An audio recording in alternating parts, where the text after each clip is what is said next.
નમસ્તે, કેમ છો? આપનું હાર્દિક સ્વાગત છે કુજુ ફાર્મસીમાં. આજે આપણે કવર કરવાના છે કરંટ અફેર્સ, જે તમારી એક્ઝામ માટે સુપર ઇમ્પોર્ટન્ટ છે. શું કામ? કારણ કે કરંટ અફેર્સ છે એ તમારા માર્ક વધારી શકે છે અથવા ઘટાડી પણ શકે છે. તમને મેરિટમાં પણ લાવી શકે છે. સો એક પણ પોઈન્ટ મિસ નથી કરવાનો, કારણ કે અહીંયાથી ડાયરેક્ટ ક્વેશ્ચન પૂછાઈ શકે છે. So let's start. First question. તાજેતરમાં ભારતે કયા દેશ સાથે મુક્ત વ્યાપાર કરારના વાટાઘાટો પૂર્ણ કરવાની જાહેરાત કરી છે? અમેરિકા, રશિયા, ન્યુઝીલેન્ડ કે આફ્રિકા? તો આન્સર છે ન્યુઝીલેન્ડ. હવે વધુ એક વસ્તુ જણાવી દઉં કે આપણે કરંટ અફેર્સમાં ઓનલી ક્વેશ્ચન આન્સર નથી લીધા. ક્વેશ્ચનની સાથે એક્સપ્લેનેશન્સ પણ લીધું છે. એક્સપ્લેનેશનમાં 4 થી 5 પોઈન્ટ કવર કરેલા છે કે જે ડાયરેક્ટલી તમને એક્ઝામમાં પૂછાઈ શકે છે. તો આ 4 થી 5 એવા ઇમ્પોર્ટન્ટ પોઈન્ટ કે જે તમારા કરંટ અફેર્સને લગતા છે અને એ ડાયરેક્ટલી એક્ઝામમાં પૂછાઈ પણ શકે છે. ન્યુઝીલેન્ડ દ્વારા ઇન્ડિયામાં $20 બિલિયન ડાયરેક્ટલી એફડીઆઈ થવાનું છે, ઇન્વેસ્ટમેન્ટ થવાનું છે, રાઈટ? અને એનું મેઇન ઉદ્દેશ્ય એ છે કે દ્વિપક્ષીય વેપાર છે એને બમણો કરવાનો છે. તે 2026માં ફોર્મલાઇઝ થશે. $20 અબજ એફડીઆઈ થશે, રાઈટ? અને એનો મેઇન એમ શું છે? ડબલ બાયલેટરલ ટ્રેડ, જે વેપાર છે એને બમણો કરવાનો એનો મેઇન મોટો છે. અને 2026માં ફોર્મલાઇઝ થશે. તો આ પોઈન્ટ પરથી પણ ક્વેશ્ચન ડાયરેક્ટલી તમારી એક્ઝામમાં આવી શકે છે. Next question. તાજેતરમાં બહુ ચર્ચિત ચિલાઈ કલાન શું છે? કાશ્મીરની વાનગી, કાશ્મીરનો પારંપરિક ઉત્સવ, કાશ્મીરમાં ચાલી રહેલી 40 દિવસીય શિયાળો કે પછી કાશ્મીરના પારંપરિક વસ્ત્રો? તો આનો આન્સર બધાને આવડતો જ હોય. ચિલાઈ કલાન એ કાશ્મીરમાં ચાલી રહેલ 40 દિવસીય શિયાળો છે. મેઇનલી જે ચિલાઈ છે એના 3 ફેઝ હોય છે. એક હોય છે કલાન, એક હોય છે ખુર્દ અને એક હોય છે બાચા. કલાન છે એ 21 ડિસેમ્બરથી લઈને 31 જાન્યુઆરી સુધીનો ટાઈમ હોય છે. દેન 31 જાન્યુઆરીથી 19 ફેબ્રુઆરી સુધીમાં ખુર્દ હોય છે. અને દેન આફ્ટર 19 ફેબ્રુઆરીથી લઈને 2 માર્ચ સુધીનો જે ટાઈમ હોય છે એને કહેવાય છે ચિલાઈ બાચા. આ સમયગાળો હમણાં જ પૂરો થયેલો હોવાથી આ સમયગાળા વિશે ડાયરેક્ટલી ક્વેશ્ચન આવી શકે છે. નેક્સ્ટ. રાષ્ટ્રીય ગણિત દિવસ કઈ તારીખે ઉજવવામાં આવે છે? 21 ડિસેમ્બર, 22 ડિસેમ્બર, 23 ડિસેમ્બર કે પછી 24 ડિસેમ્બર? તો જેનો આન્સર છે 22 ડિસેમ્બર. રાષ્ટ્રીય ગણિત દિવસ 22 ડિસેમ્બર. કોના માનમાં? તો શ્રીનિવાસ રામાનુજનના માનમાં રાષ્ટ્રીય ગણિત દિવસ ઉજવવામાં આવે છે. હવે આપણે થોડુંક શ્રીનિવાસ રામાનુજન વિશે જોઈએ તો એમનો જન્મ તમિલનાડુના ઈરોડ ગામમાં થયેલો છે. રાષ્ટ્રીય ગણિત દિવસની ઉજવણી 2012થી શરૂ થયેલી છે. અને શ્રીનિવાસ રામાનુજન છે એમના જીવન ઉપર બનેલી ફિલ્મ છે the man who know infinity, અને એનું મેઇન ઇમ્પોર્ટન્ટ વર્ક છે Hardy Ramanujan number invention 1729. Number invention કરેલો છે 1729. હાર્ડી એક મેથેમેટિશિયન હતા અને રામાનુજન એ બંનેએ વર્ક કરેલું છે નંબર ઇન્વેન્શન ઉપર. તો આ પોઈન્ટ છે એના પરથી પણ ડાયરેક્ટલી એક્ઝામમાં ક્વેશ્ચન આવી શકે છે. સો અહીંયા બાય વન ગેટ ફોર ફ્રીની ઓફર ચાલે છે. એટલે કે તમે એક એમસીક્યુ કરો તો એમાં બીજા 4 પોઈન્ટ છે તમારા કવર થઈ જાય છે. Next question.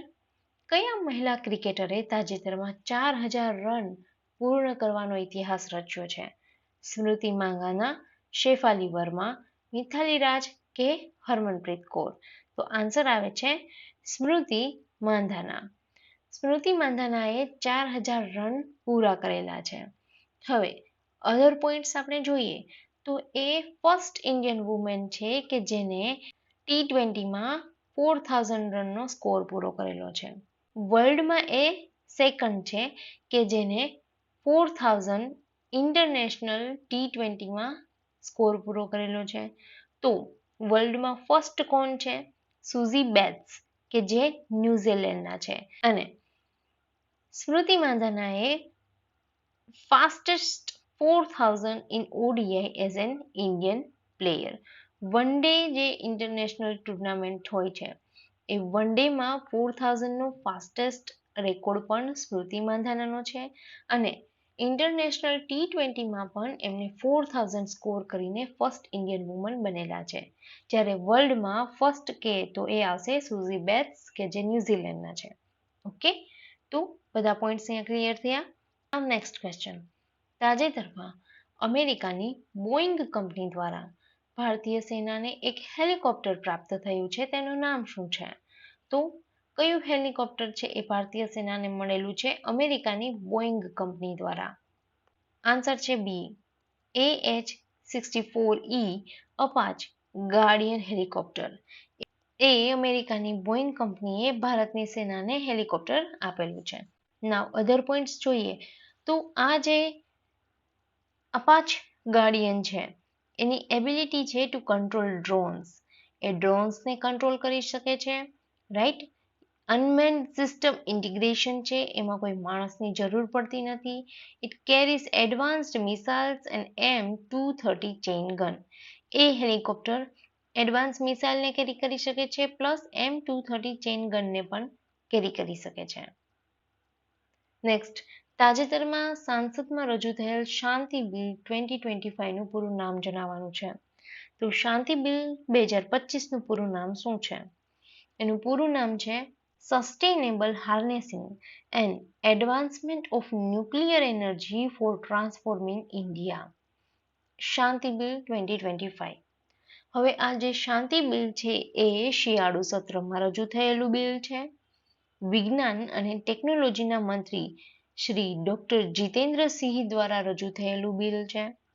એનો ઉદ્દેશ્ય શું છે? તો એનો ઉદ્દેશ્ય છે પરમાણુ ઉર્જાના ક્ષેત્રમાં ખાનગી ક્ષેત્રની ભાગીદારીને સક્ષમ બનાવવા માટેનો. તો આ NPCILની મોનોપોલી છે એ એન્ડ થશે. ધેન નેક્સ્ટ, રાષ્ટ્રીય ગ્રાહક દિન કઈ તારીખે ઉજવવામાં આવે છે? તો રાષ્ટ્રીય ગ્રાહક દિવસ છે એ 24 ડિસેમ્બરના રોજ ઉજવવામાં આવે છે. National consumer rights day. રાષ્ટ્રપતિ દ્વારા 1986માં મંજૂરી આપવામાં આવેલી હતી રાષ્ટ્રીય ગ્રાહક દિનની ઉજવણીની.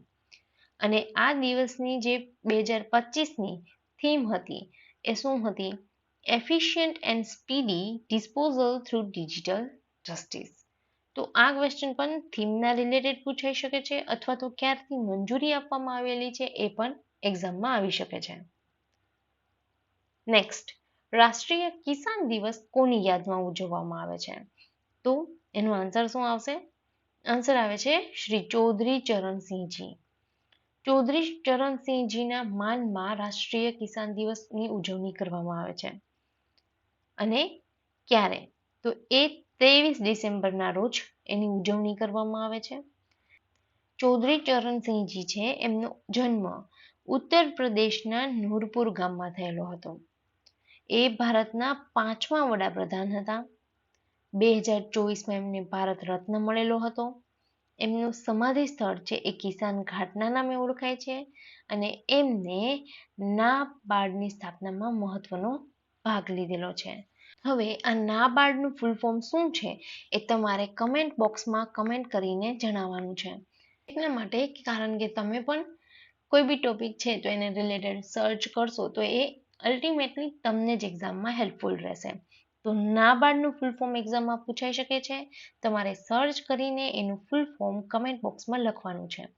ઓકે, નેક્સ્ટ, વિશ્વનું સૌથી મોટું મેરીટાઈમ મ્યુઝિયમ કોમ્પ્લેક્સ ભારતના કયા સ્થળે બની રહ્યું છે? ખંભાતનો અખાત, લોથલ, ગંગાનો ડેલ્ટા પ્રદેશ કે ધોળાવીરામાં?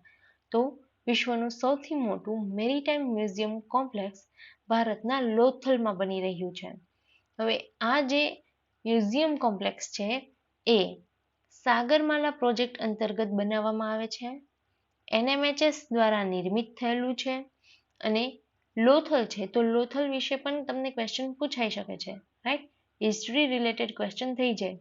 લોથલનું સંશોધન છે એ 1954માં થયેલું હતું અને SR રાવ દ્વારા કરવામાં આવેલું છે. ઓકે, તો અહીંથી તમારું હિસ્ટ્રી રિલેટેડ ક્વેશ્ચન પણ થઈ ગયો અને આ કરંટ અફેરનો ક્વેશ્ચન પણ થઈ ગયો. નેક્સ્ટ, પ્રસિદ્ધ સાહિત્યકાર શ્રી વિનોદ કુમાર શુક્લનું નિધન થયું. તે કયા વિષયના સાહિત્યકાર હતા? હિન્દી, ગુજરાતી, મરાઠી કે ધોળાવીરા? તો એનો આન્સર આવે છે હિન્દી. વિનોદ કુમાર શુક્લ છે, એમનો જન્મ 1 જાન્યુઆરી 1937ના રોજ થયેલો છે. છત્તીસગઢના રાજનંદ નામના ગામમાં એમનો જન્મ થયેલો છે. હવે વિનોદ કુમાર શુક્લ છે, એમની ફેમસ બુક છે નોકર કી કમીઝ અને દીવાર મેં એક ખિડકી રહેતી थी અને ખિલેગા તો દેખેંગે. આ 3 એમની ફેમસ બુક છે. એમના રિલેટેડ પણ ક્વેશ્ચન આવી શકે છે, અથવા તો એમનો જન્મ ક્યાં થયો છે, ક્યારે થયો છે, એના રિલેટેડ પણ ક્વેશ્ચન એક્ઝામમાં આવી શકે છે. Okay, so guys, that's it four today's current affairs MCQ session. તમારા કેટલા ક્વેશ્ચન સાચા થયા એક કમેન્ટ બોક્સમાં તમારે સ્કોર તમારો લખવાનો છે. And remember, consistency is the key to success. Daily practice કરશો તો તમારું સિલેક્શન પાક્કું છે. જો વિડીયો હેલ્પફુલ લાગ્યો હોય તો લાઈક કરો, શેર કરો અને ફોલો કરો for more powerful content. We will be back with more MCQs and concepts. Till then, keep learning, keep growing. Stay tuned with Guju Pharmacy. Thank you very much.